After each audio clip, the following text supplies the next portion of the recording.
basically the main difference between graffiti and street art is that graffiti has a stronger subculture and a stronger history, and it's more of an inclusive group that does graffiti, and the way in which graffiti is produced is often more spontaneous, more individualized, and often harder for an outsider to understand.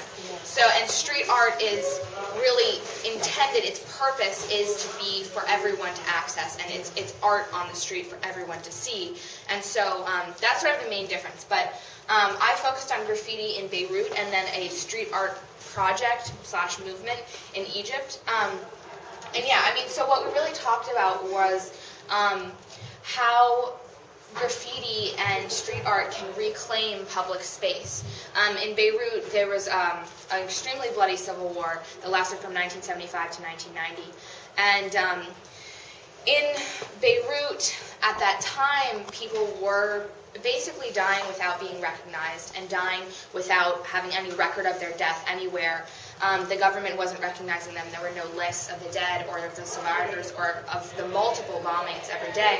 And so graffiti actually sort of serves to record a memory and a history that that culture wishes to record and to preserve that often gets left behind by the traditional history and records of memory in the government.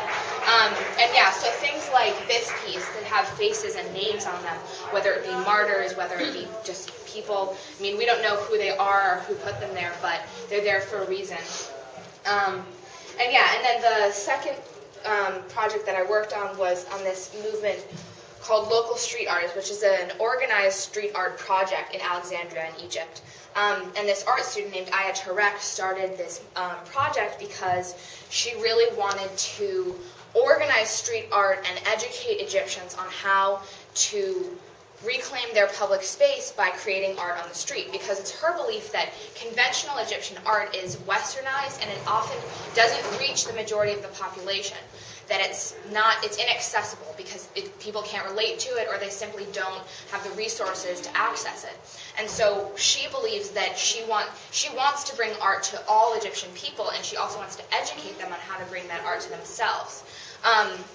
Yeah, and so the first workshop was on December 1st, so it's very, very new, but I think it was, yeah, it's really cool. Okay, so